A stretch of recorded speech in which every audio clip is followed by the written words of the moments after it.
신령한 연합을 이루시는 그리스도라는 제목으로 오늘 함께 하나님의 말씀을 나누고자 합니다. 저희는 보통 연합이라고 하면 사람과 사람의 모임으로 생각을 합니다. 그것이 지극히 당연합니다. 하지만 에베소서에서 말하는 연합이라는 것, 더 성경적인 말로 표현하자면 한 몸이라는 것은 하는 것과는 약간의 차이가 있습니다. 함께 에베소서 3장 20절부터 21절까지 읽어보도록 하겠습니다. 제가 먼저 읽겠습니다. 하나님 나라 각 가족, 족속을 위한 사도 바울의 기도문입니다. 우리 가운데서 역사하시는 능력대로, 성령의 능력이죠. 우리가 구하거나 생각하는 모든 것에 더 넘치도록 능히 하실 이에게 교회 완소와 그리스도 예수 안에서 영광이 대대로 영원 무궁하기를 원하노라. 아멘. 우리는 교회입니다. 이 집은 살아계신 하나님의 교회요, 진리의 기둥과 터니라. 교회, 집, 하나님 나라, 같은 뜻이 되겠습니다. 우리 교회는 하나님 아버지가 주신 선한 다스림을 함께 믿는 아들들입니다. 낯선 단어신가요? 찬송하리로다. 하나님 곧 우리 주 예수 그리스도의 아버지께서 하늘에 속한 모든 신령한 복으로 우리에게 주신 복의 내용이 바로 이 아들들이죠. 우리는 그리스도의 한 몸입니다. 머리 대신. 그리고 우리는 하나님의 아들들입니다. 하나님의 가족인. 이것이 오늘 말씀의 가장 중요한 핵심입니다. 우리는 하나님 나라의 선한 통치, 우리를 향한 아버지의 선한 다스림을 함께 믿는 아들들입니다. 한 몸 곧 머리 대신 그리스도의 각 지체들입니다. 아버지에게 소중하지 않은 아들이 있을까요? 10손가락 깨물어서 아프지 않은, 아니 오히려 가장 아파 보이는 손가락이 아버지에게는 가장 긍휼을 불러일으키는, 아버지에게는 모든 아들이 소중합니다. 오늘 우리가 함께 나눌 말씀 가운데 제가 언약적 결기라는 말을 쓸 텐데요. 그 결기라는 것은 우리의 열심이 아닌 하나님의 열심을 뜻합니다. 우리가 왜 평안을 누릴까요?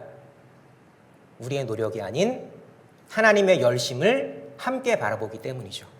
머리에게는 모든 몸의 부분이 소중합니다. 머리가 바라볼 때 소중하지 않은 몸의 부분이 없죠. 지체가 머리에게 붙은 것이 아니라 머리가 지체를 다스리는 거죠.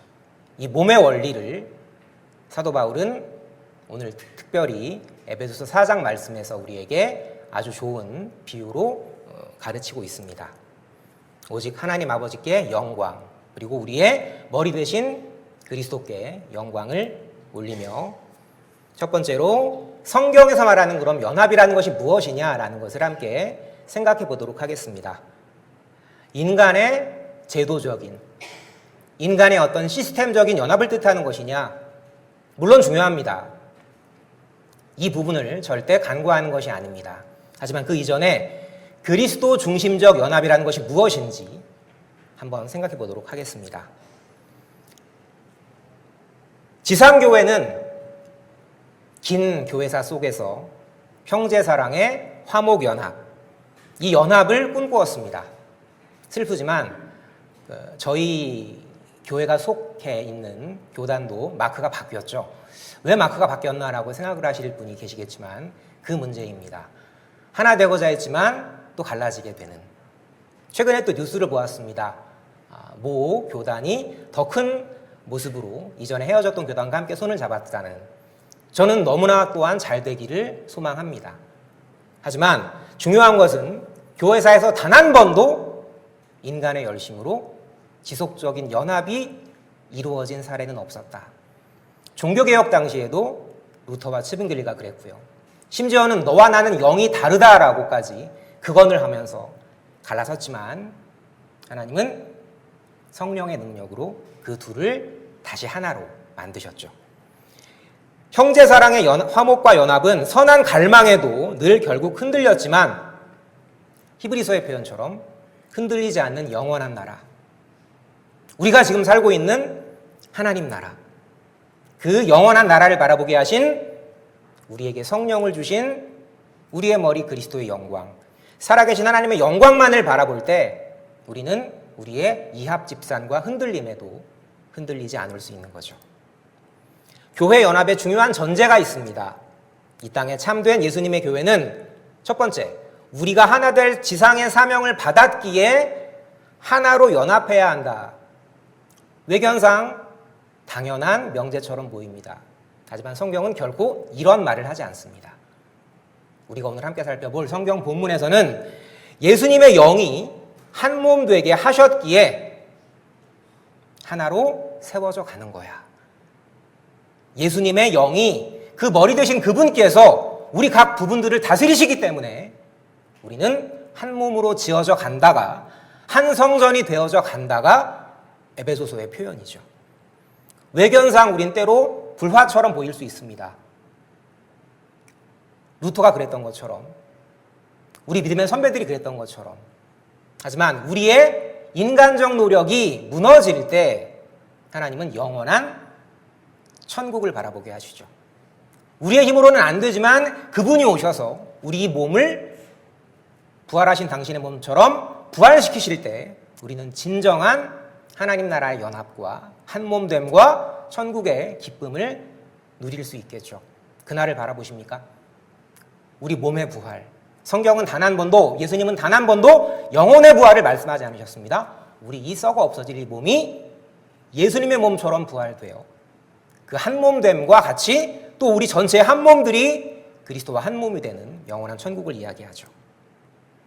복음이라는 것은 에베소서의 표현을 빌면 한 세 사람, 너희는 이방인과 유대인이 갈라져가지고 싸우던 형편없는 그 하나님 나라의 복음을 받고도 싸우는 어리석은 존재들이지만 너네들은 너네들 스스로 연합할 수 없음을 절감할 때 연합하게 하시는 성령의 역사를 바라본다. 한 가족, 한 몸.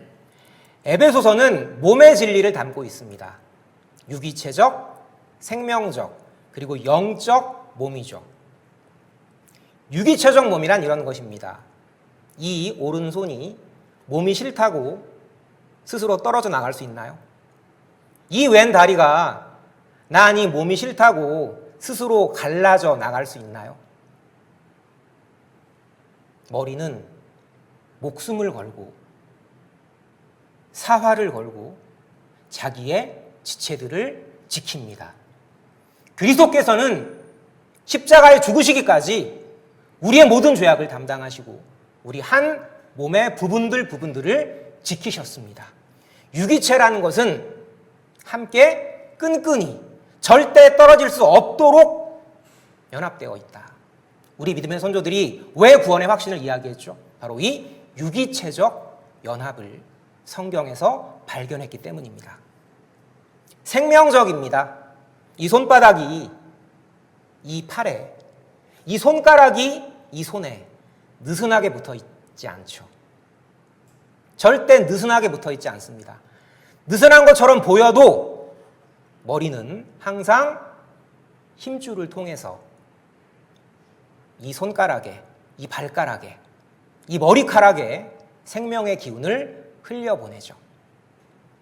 어느 동양 철학자가 인간의 몸을 소우주라고 표현했지만 아주 깊은 통찰을, 물론 결론은 다르지만 굉장히 깊은 통찰을 했던 거죠. 뗄래야 떨어질 수 없는, 다시 한번요. 뗄래야 떨어질 수 없는, 이것이 유기체적, 생명적 몸의 본질입니다. 영적입니다. 세 번째로는 이런 육체적인 연합을 넘어서 영적인 연합을 성경은 이야기합니다.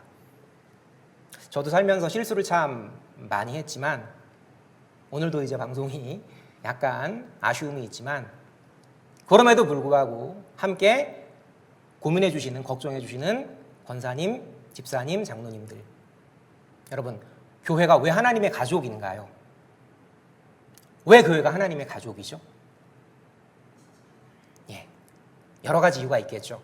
하지만 가장 중요한 것은 뗄래야 뗄 수 없는 이 지체 의식이 있기 때문입니다. 지체라는 말을 우리가 흔히 오해하면 뭐 더디다, 느리다 이런 말로 생각하시기 쉽지만 좀 한자어거든요. 이게 팔다리라는 뜻입니다. 지체라는 것은 머리에 붙은 팔다리이기 때문에 뗄래야 뗄 수 없는 거죠. 실족이 가능합니다. 실수할 수 있습니다. 교회에서 잘못하면 그 성도를 제명할 수 있죠.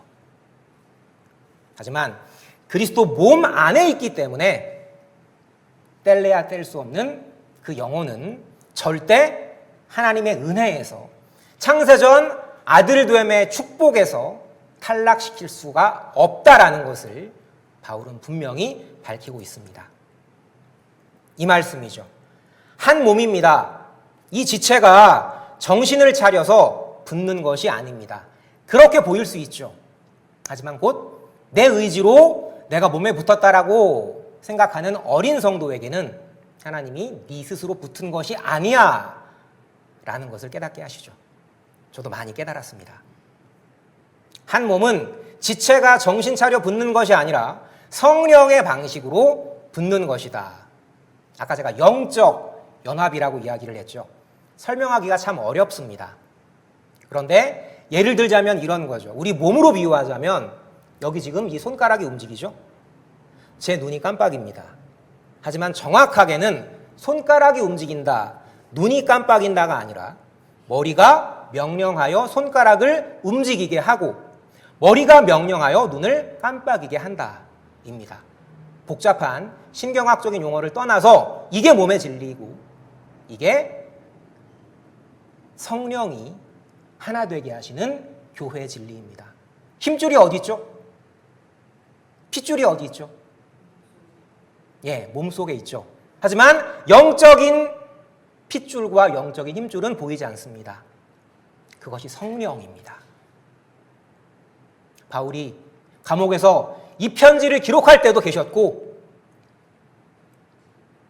그 말씀을 묵상하는 우리 가운데에도 계신 성령께서 우리의 힘줄과 핏줄이 되셔서 참 아버지의 마음 긍휼 그것을 우리에게 흘려보내시고 계신 거죠. 머리가 명령하기 때문에 손가락은 움직입니다. 이 말입니다. 몸은 하나인데 많은 지체가 있고 몸의 지체가 많으나 한 몸임과 같이 그리스도도 그러하니라. 그리스도와 및 우리의 팔다리 지체를 말씀하시는 거죠. 유대인이나 헬라인이나 종이나 자유인이나 다 한 성령으로 세례를 받아 예수와 함께 죽고 예수와 함께 부활하여 십자가와 부활로 한 몸이 되었고 다 한 성령을 마시게 하셨느니라. 너희에게는 주께 받은 바 기름 부음이 너희에게 거하나니 아무도 너희를 가르칠 필요가 없고 오직 그의 기름 부으심이 참되며 또 모든 것을 가르치시니 오직 주 안에 거하라. 역사의 불편한 진실은 세계사에서 한 번도 구성원의 공감대 없는 이상주의, 우리의 논리를 따라서 설명하자면 지체와 공감하지 않는 머리, 그러한 급진주의적인 개혁 깃발로 시작해서 제대로 성공한 개혁은 없었습니다. 머리와 팔다리 간의 공감, 이것이 인간 역사에서 성공했던 개혁의 이유였죠. 교회사에서도 불편한 진실이 제가 서두에서 말씀드렸지만 한 가지 있습니다. 지상교회는 오랜 갈망에도 진실하고 완전한 연합을 이룬 참 개혁의 사례가 없었다. 왜 그렇게 하셨을까요? 왜 장안중앙교회의 총회 마크가 바뀌고 또 바뀌어야 했을까요? 왜 우리는 7년, 8년 전 분열의 아픔을 겪었을까요? 왜 우리는 때때로 사랑하는 지체와 정말 좋은 친구인데 서로 마음을 돌이켜야 할까요? 너의 힘으로는 되지 않아. 너희 인간의 노력으로는 되지 않아. 나 여호와의 영이 너희를 하나 되게 할 때만 너희는 하나가 되는 거야. 하나님을 의지하는 것. 단계가 있죠. 하나님도 의지합니다. 신앙의 첫 단계에서는요. 좀 잘하죠. 하나님을 의지합니다. 하나님이 점점 하나님의 사랑의 넓이와 높이와 깊이와 너비를 깨닫게 하시면서 우리는 하나님도가 아니라 하나님을이 아니라 하나님만 의지하게 되는 거죠. 하나님만 의지하게 되는 충만함에 다다르면 여기도 있을 필요가 없죠. 불러가십니다. 네가 오늘 밤 나와 함께 낙원에 있으리라 하신 그 말씀처럼 말이죠. 지속적 분열은 지속적으로 신령한 연합을 이루실 그리스도만 바라보는 교회가 참 교회임을 생각하게 합니다. 교회 분열이 바람직하다는 것이 결코 아니라 우리는 분열을 통해서 아프지만 하나 되게 하시는 하나님께 더욱더 간절하게 매달리게 된다. 인간의 화합이 목적이 아니라 하나 되게 하심을 바라보는 것, 그리스도의 영광 계시, 이것이 성경의 기록 목적입니다. 연합에는 두 가지 방식이죠. 인간의 시스템적인 연합, 프로그램과 조직으로 다지고 효율성과 소위 ESG 경영이라고 하는 환경과 사회적 공헌과 어떤 투명한 어떤 운영 조직을 잘 우리가 구비하면 교회가 세상처럼 거꾸로죠. 세상이 교회를 따라와야 되는데 교회가 세상의 ESG 경영을 따라가는 것이 과연 정상인가? 참조할 수는 있겠죠. 하지만 우리는 먼저 그리스도 중심적 연합을 생각해야 한다. 하나님의 말씀으로 다지고 성령의 기도로 다스리는. 초대교회 연합의 기초는 말씀에 기초한 성령의 기도였습니다. 그들이 사도, 예수님의 제자들이죠. 가르침을 받아 이 본문은 그리스도께서 승천하시면서 언약하신 성령이 강림하셔서 수천 명이 성령을 받은 그 이후의 기록입니다. 다시 그런데 사도의 가르침을 받죠. 성령을 받는 것이 중요한 것이 아니라 이 성령이 왜 오셨고 이 성령을 보내신 분이 누구시고 그분이 우리와 함께 하시는 참 아버지가 보내신 그리스도이시다라는 걸 깨닫는 것이 더 중요한 거죠. 서로 교제, 우리 교회에서 요즘 참 아름답게 진행하고 있는 일이죠. 내가 깨달은 말씀의 깊이와 지체가 깨달은 말씀 이해의 깊이를 서로 나누는 것. 한 사람이면 추우려니와 두세 사람이면 어찌 따뜻하지 아니하랴. 말씀은 나눌수록 그 감동이 배가 되죠. 서로 교제하고 육체적인 떡이 아니라 그 우리에게 생명의 떡을 주신 예수님을 기념하는 그 떡을 떼며 오로지 기도, 성령 세례의 선물이었죠. 말씀과 기도에 힘쓰니라. 그 예수님의 제자 가운데에서 작은 야고보라는 제자가 있었습니다. 성경에는 알페오의 아들이라는 정보 이외에는 우리에게 가르쳐주고 있지 않습니다. 최근에 이제 좀 한참 됐지만 개봉한 미국 드라마 더 초우즌, 선택받은 자들이라는 미드에 보면 이 작은 야고보가 사진에 잘 안 보이시지만 지팡이를 짚고 이제 다니거든요. 이건 어디까지나 제가 볼 땐 작가의 픽션이기도 하지만 또 진짜 그랬을지는 아무도 모르는 거죠. 알페오의 작은이라는 뜻은 키나 나이나 또는 사회적 지위가 보잘것없는 자. 이게 가장 학계의 지지를 받고 있고요. 장애인이었을 거다라는 추측도 있긴 하지만 일반적이진 않습니다. 근데 이제 그 더 초우진하는 영화에서는 예수님이 각 제자들을 보내시는데 자기는 다리를 졌는데 왜 저를 보내십니까? 라는 힐문을 작은 야고보가 예수님께 던지게 되죠. 이 더 초우준에 나오는 예수님 모습은 가장 인간적인, 정말 그러셨을 것 같다라는 예수님의 가장 근동 지방의 인종틱한 모습이신데 웃으면서 이렇게 말씀하시죠. 네가 저는 모습으로 복음을 전하면서 저는 자를 치유할 때 하나님의 능력의 영광이 나타나게 될 거야. 비록 드라마 속의 내용이었지만 저는 충분히 그랬을 개연성도 있을 거다. 12제자는 아니었지만 분명 예수님의 제자들 중에서는 내 몸이 불구임에도 불구하고 성령의 능력에 힘입어서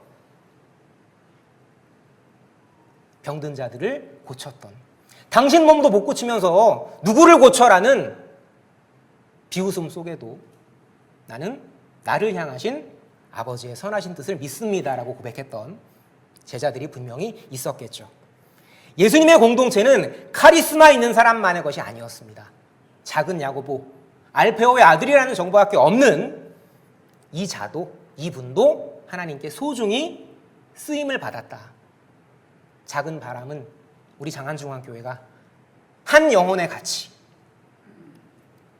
한 사람의 가치를 단지 휴머니즘적인 전망에서가 아니라 그는 예수님의 몸의 일부이기 때문에, 그는 하나님의 한 가족이기 때문에 소중해, 한 사람의 가치를 소중히 여기는 장안중앙교회가 되기를 간절히 소망합니다. 어떤 초라한 자도 한 머리 아래 동등한 지체로 부름받았습니다. 하나님 나라는 한 영혼 한 사람의 소중함을 일깨우는 공간이죠. 강자가 약자를 섬기는 세상 나라, 사자가 양을 삼키는 세상 나라.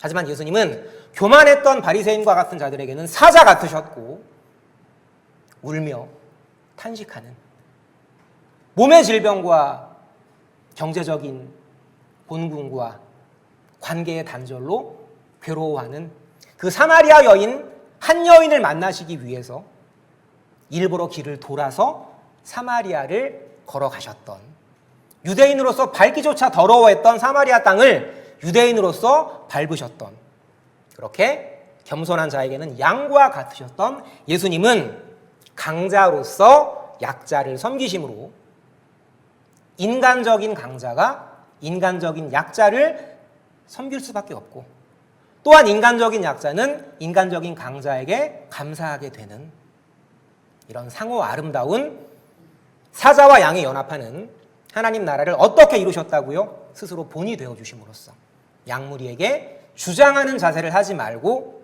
오직 양무리의 본이 되라. 예수님의 수제자 베드로의 이야기였죠. 진정한 연합의 시작은 이제까지의 흐름을 쭉 정리하면 오직 말씀, 딱 한 가지입니다. 코로나가 우리에게 보여주는 것은 인간의 시스템이 멈췄을 때 교회는 무너지는가? 예, 무너지는 것처럼 보였습니다. 하지만 한국 교회와 미국 교회의 공통적인 결과 사례 중에 하나가 장안중앙교회처럼 말씀을 찐득하게 붙들었던 교회들은 오히려 더 부흥하더라. 여러분, 코로나는 하나님의 축복이었을까요? 예, 하나님의 축복이 맞습니다. 어떤 교회가 참 교회인지 코로나는 우리에게 보여주었죠. 외형적 시스템보다 그리스도의 말씀 곧 진리의 선 교회는 역설적으로 부흥하더라가 코로나가 보여주는 것이고, 하나님이 우리에게 진정한 연합의 시작은 오직 말씀이야 라는 것을 가르쳐준 생생한 역사의 경험이 되었습니다. 참 교회는 그리스도 진리 안에 서로를 위해서 기도하고 말씀을 나누는, 참 연합은 인간의 제도적인 노력보다 그리스도 말씀 안에서 시작되는 강소교회라는 말 들어보셨나요? 작지만 강한 교회. 왜요? 그리스도의 심장이 뛰는 교회이기 때문에, 말씀이 살아있는 교회이기 때문에. 시간이 되는 대로 제가 조금 시간이 지체가 된 관계로 간단하게만 지난 이야기를 제가 넣을까 말까 하다가 넣지 말자라고 처음엔 생각을 했습니다. 그런데 곰곰이 기도하면서 생각을 해보니까 너에게 정말 긍휼이 있니? 네가 긍휼을 선포했지만 너무나 긍휼을 당연하게 생각했던, 네가 충만을 설교했지만, 강론했지만 너무나 그 충만을 당연하게 생각했던, 복음 진리를 바르게 깨달은 참교회의 가장 큰 등잔 밑에 어두운 지점은 난 이미 알고 있어. 하나님 나라, 가족 알고 있어. 참 아버지의 마음 긍휼 알고 있어. 참 아들의 가족, 교회 알고 있어. 참 성령의 충만, 사랑 알고 있어. 아니요. 그 알고 있다라는 것은 우리 기준입니다. 하나님께서는 그 넓이와 길이와 높이와 그 모든 입체적인 깨달음을 우리 가운데 더욱더 날마다 충만하게 하시죠. 새언약의 가족, 교회의 연합, 한몸 이야기를 간단하게 살펴보도록 하겠습니다. 그리고 그 두 번째로 새언약의 가족, 교회의 연합, 한몸을 에베소서 4장 1절부터 16절까지의 본문으로 살펴보도록 하겠습니다. 하나님 나라 언약 성취 여정, 항상 서두 때마다 말씀을 드리는 거지만 이 원형적 언약의 아들됨의 복이 아담의 불순종에도 반드시 이루어질 것을 보여주시는 것이 이스라엘의 모형적 역사이죠. 아브라함에게, 이삭과 야곱에게 하나님 나라 언약이 계승이 되고 모세에게 주신 통치법, 곧 성막 제사의 법은 너네들을 내가 어떻게 긍휼히 여기는지, 성막 제사라는 것은 뭘 전제하고 있습니까? 죄인이라는 것. 넌 하나님의 법대로 살 수 없는 죄인이라는 것을 성막 제사는 전제하고 있죠. 그 나라를 공의의 법대로 다스리되 너네의 한계를 깨달아 내 사랑의 법으로 다스릴 거야 라는 것을 가르쳐 주신 것이 모세 언약이었습니다. 여전히 다윗의 아들들은 실패합니다. 하지만 그 아들들의 불순종과 무관히 하나님은 성전을 세워주시고 그 성전을 통해서 하나님 나라 언약을 이어가시죠. 핵심은 간단합니다. 너의 불순종과 너의 타락에도 너를 향한 나의 언약적 결기는 끊기지 않아. 이것이 하나님 나라 언약의 핵심이죠. 우리가 아예 지키지 않을 수 없도록, 우리가 아예 지킬 수밖에 없도록 하나님은 그 새 언약을 우리의 법, 우리의 마음에 새겨주십니다. 아들의 불순종에도 아예 그 마음에 새기실 것. 차가운 돌비가 아니라 따뜻한 신비해. 이론적인 그리스도가 아니라 그리스도의 보혈이 뛰는 우리 한 사람 한 사람으로 하나님이 지어가십니다. 그래서 오늘 우리가 함께 2부 때 말씀 나눌 내용은 이 성령의 설립, 양육, 무장, 투쟁, 승리 가운데에서 부활 승천하신 예수께서 언약하신 예수의 영이신 성령께서 우리 마음 가운데 새 언약의 성취로 오셔서 지금 우리 아들들의 마음에 계시는 것, 그 성령께서 우리에게 하나 된 하나님 나라를 이루어 가게 하신다라는 것. 그럼으로써 우리는 영원한 아버지의 집을 바라보며 영원히 아버지의 영광만을 찬송하게 된다라는 것. 우리의 구원 목적이 아닌 하나님 영광의 계시 목적의 대하 드라마가 바로 성경 66권 전체이죠. 하나님 나라 언약적 요소 가운데에서 특별히 오늘은 하나님 나라 복된 실제로서의 결혼, 한몸, 가족 언약을 살펴보고요. 이 과정에서 이제 하나님은 우리에게 상실은 회복을 위한 것이다. 우리의 아픔은 치유를 위한 것이다. 우리의 분열은 화합을 위한 것이다라는 복음의 깊은 역사를 깨닫게 하십니다. 지난 이야기 가운데 우리는 성부, 성자, 성령을 중심으로 참 아버지의 마음 긍휼, 그리고 참 아들의 가족 교회, 그리고 한 성령의 능력 충만을 살펴보았습니다. 내 창자가 들끓으니 내가 반드시 그를 불쌍히 여기리라. 버려졌던 북이스라엘을 향한 말씀이셨죠. 북이스라엘의 회개가 아니었습니다. 나 여호와가 나의 언약적 결기로 내 창자가 들끓으니 내 자비가 간곡하니 그를 반드시 불쌍히 여기리라. 이것이 여호와의 긍휼의 의지가 성취된 것이 에베소서 1장 말씀이죠. 교회의 실패와 교회의 불순종과 교회의 타락에도 불구하고 어떻게 해요? 하나님께서 그 아들 된 신분을 우리에게 거저주시는 것, 이 은혜의 감격만이 우리를 움직이게 합니다. 인간의 긍휼은 단순히 불쌍히 여김을 뜻하는 것이 아니라 어떤 나약 이미지가 아니라 새언약적 긍휼은 하나님의 지극한 사랑, 인간의 언어로 표현할 수 없는 사랑, 불변적 사랑의 강력, 이것을 성경은 긍휼이라고 표현을 합니다. 이스라엘이 처음 하나님을 아버지라고 불렀던 것, 모세가 객관적으로 지칭하기는 했지만 주관적으로 처음 아버지 고백이 나온 배경이 바로 이 말씀이었죠. 기억하실지 모르겠지만 요 멘트는 빼겠습니다. 주의 열성과 주의 능하신 행동이 이제 어디 있나이까? 주께서 베푸시던 간곡한 자비와 사랑 곧 긍휼이 내게 그쳤나이다. 이 탄식에 하나님은 이렇게 대답을 하시죠. 63장 이사야 15절 이후에 간곡한 자비가 어디 있습니까? 주는 우리 아버지이십니다.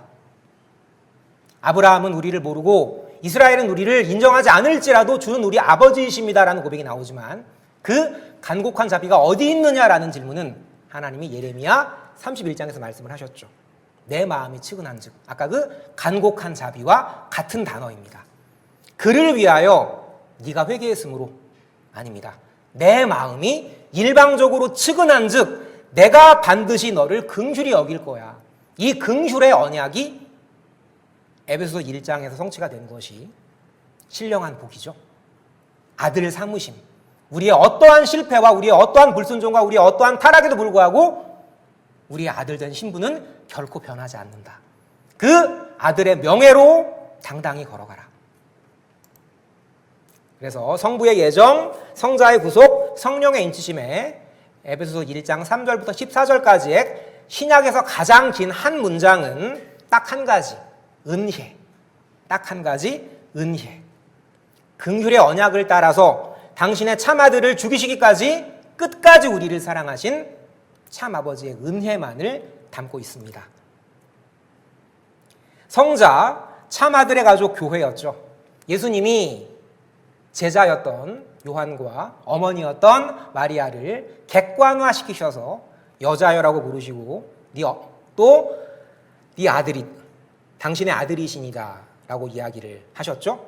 또 요한에게는 너의 어머니라라고 말씀을 하셨습니다. 왜 하고 많은 장소 중에서 십자가 돌아가시기 직전에 가족 이야기를 하셨을까요?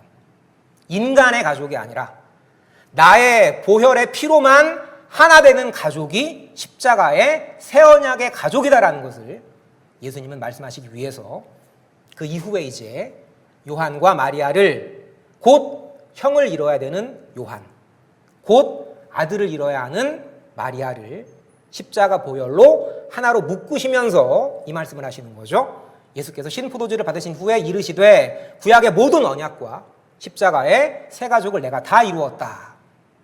다 이루셨습니다. 1.1핵도 의심할 것이나 주저할 것이 없습니다. 우리는 그리스도의 한 몸이고 그 몸의 각 부분이고 우리는 이 우주 만유를 지으신 하나님의 거룩한 가족이자 그분의 아들, 딸입니다.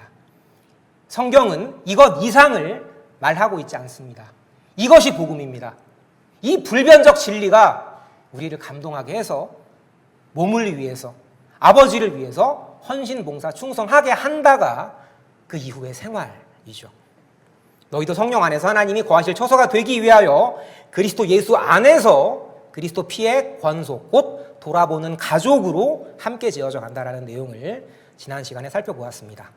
그래서 바로 이 간곡한 자비와 불변적 긍휼, 이사야와 예레미야의 자비와 긍휼의 언약에 따라서 하나님은 에베소서 2장 4절에 긍휼의 풍성하신 사랑을 말씀하시는 거죠. 도저히 사랑할 수 없는 대상.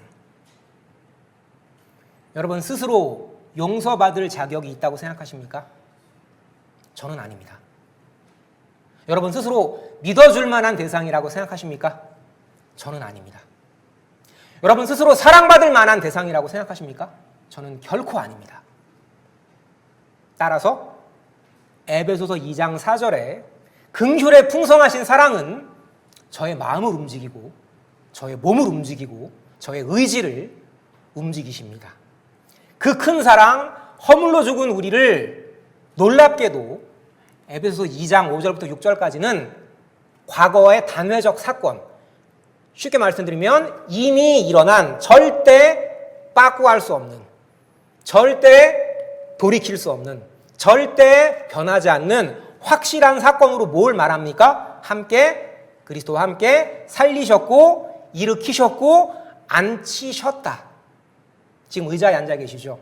여러분들은 동시에 예수님 계신 하늘 보좌 옆에 앉아 계십니다. 이상한 이야기인가요?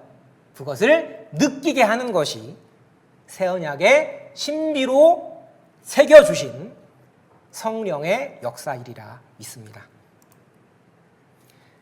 우리가 주의할 것이 있었죠? 성경의 아들 언약의 복음은 궁극적으로 아들들의 구원을 위한 것인가? 아니면 아버지의 계시를 위한 것인가? 아들의 힘겨운 삶의 구원 물론 중요합니다.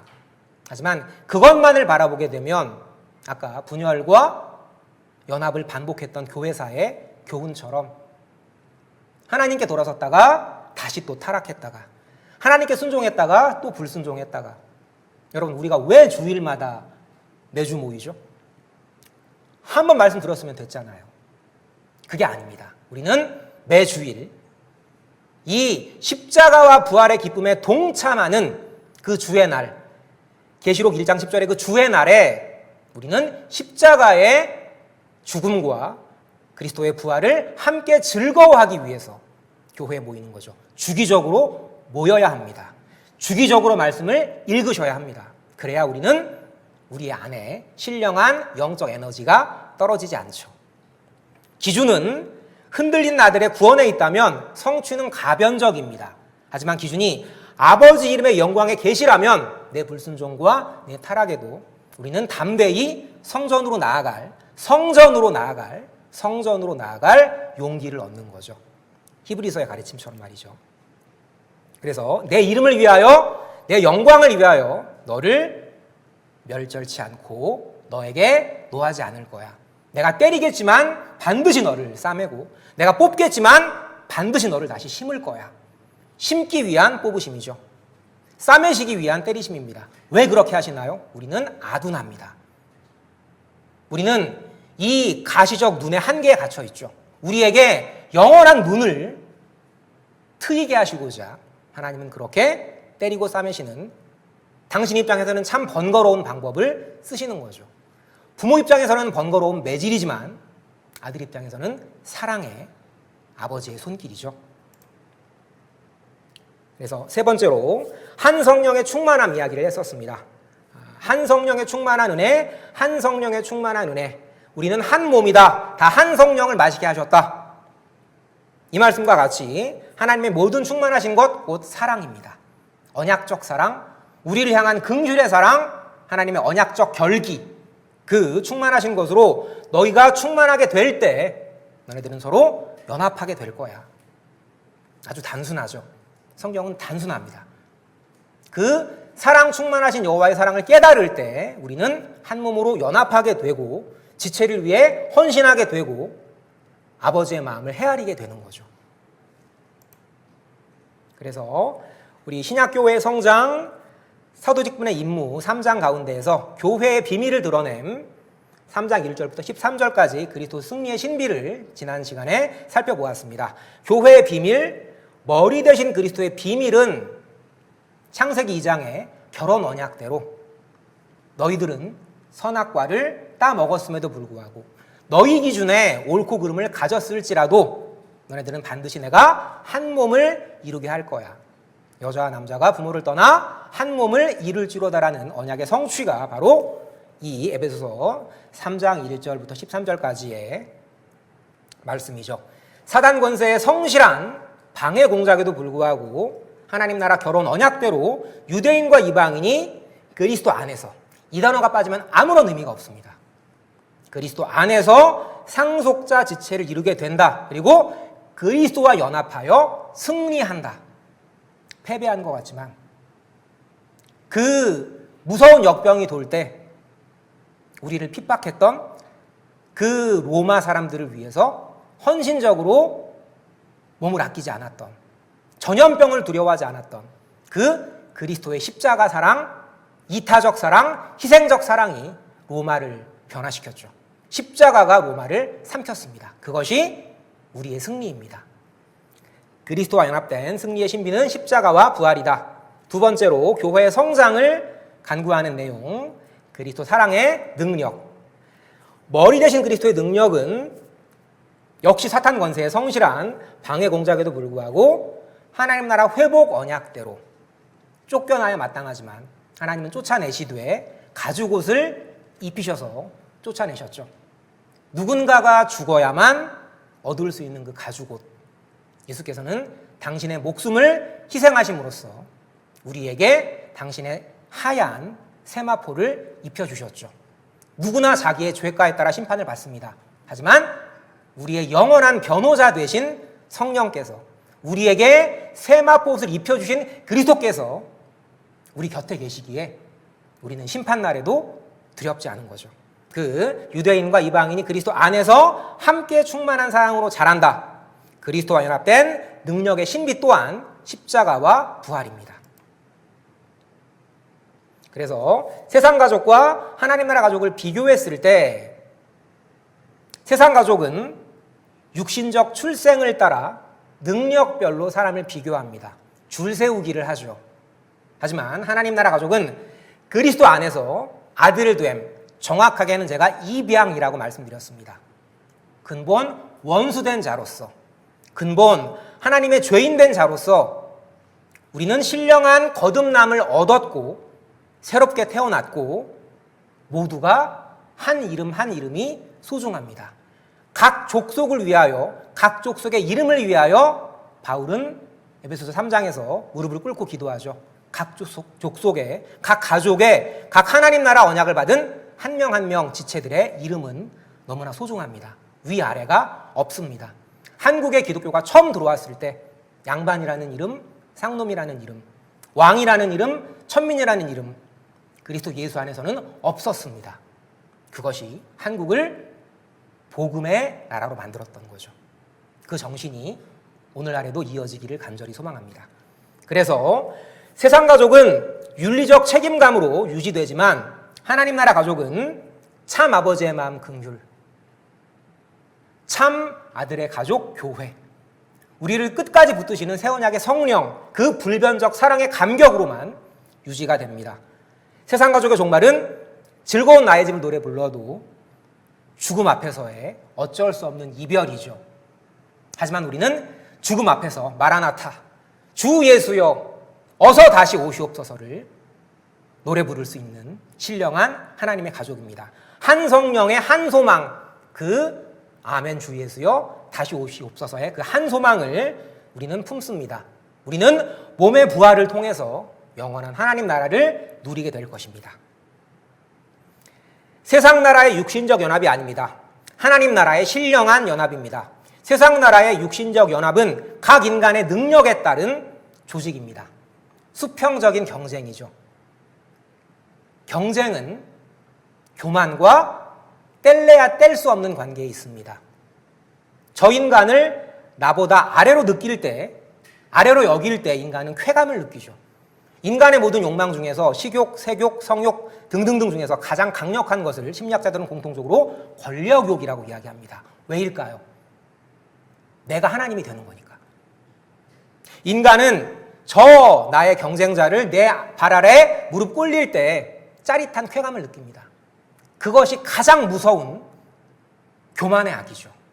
우리가 너무나 투명한 진리를 받았지만 이것이 다른 교회를 판단하는 도구가 된다면 우리 또한 이 교만의 죄에서 결코 자유로울 수가 없죠. 참 아버지의 마음 긍휼이라고 말씀드렸습니다. 참 그리스도의 마음이 뭐였을까요? 빌립보서는 이렇게 이야기합니다. 겸손이라고 말씀하시죠. 우리는 수평적 경쟁 교만이 아니라 수직적 감격 겸손으로 각각 주신 은사에 따라서 신령한 연합을 이루게 됩니다. 이것이 우리가 이후에 살펴볼 4장 1절부터 16절까지 하나님 나라 언약 아래 한 몸 언약, 새 언약의 가족, 교회의 연합 이야기가 되겠습니다. 잠시 후에 이어가도록 하겠습니다. 감사합니다.